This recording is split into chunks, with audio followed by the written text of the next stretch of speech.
الثقافية ترحب بكم وفيها باقة مما يميز ثقافتنا. وبدايتنا بمركز الثقافة والفنون بحصن رياس البحر، حيث استحدث فضاءات للإبداع تعزز بها المركز لتثمين التراث والتعريف بهذا المعلم الأثري. هي فضاءات تقدم نشاطات تنمي مواهب الصغار وتمنح المبدعين الكبار فسحا لسيادة الإبداع. تقول فاطمة زهراء بن فرج الله.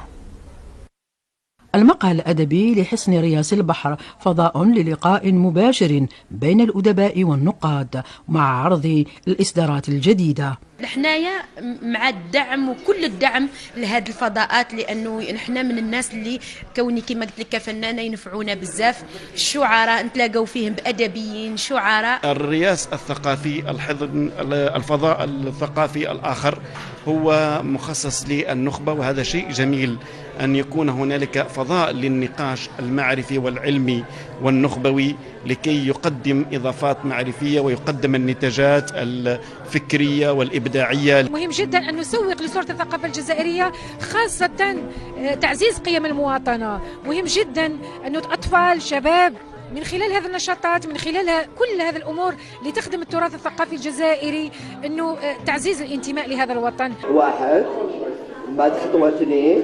الرحلة عبر الزمن لبراعم تستهويها ألعاب الحصن تعمها المنافسة، وبفضل توجيهات المؤطرين يكتسب الأطفال معلومات حول هذا المعلم الأثري بطريقة بسيطة.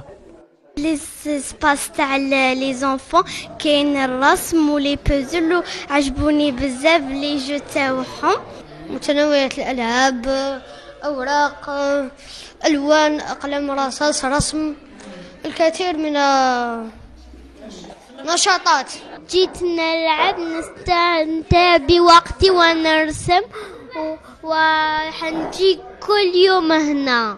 فوالا الهدف تاعنا باش يكون الاطفال كي يجيو في هذا الفضاء هذا يجيو يسيبوا الجانب الترفيهي، ما لازمش نساوه، ولازم كان واجبنا لازم يتعلم منه من ذاك الجانب التربوي، ما لازمش نساوه. الفئه يعني المهمه في المجتمع تاعنا هو الطفل، نحببوا فيه ثقافه المعالم التاريخيه، يعني نحاولوا بطريقه ذكيه عن طريق القلم، عن طريق الالوان، عن طريق الروايات، القصص، الالعاب، يعني اللي عندها مغزى ذكي تثقيفي تربوي. حصن رياس البحر معلم ثقافي يؤرخ لتراث ضارب في عمق التاريخ.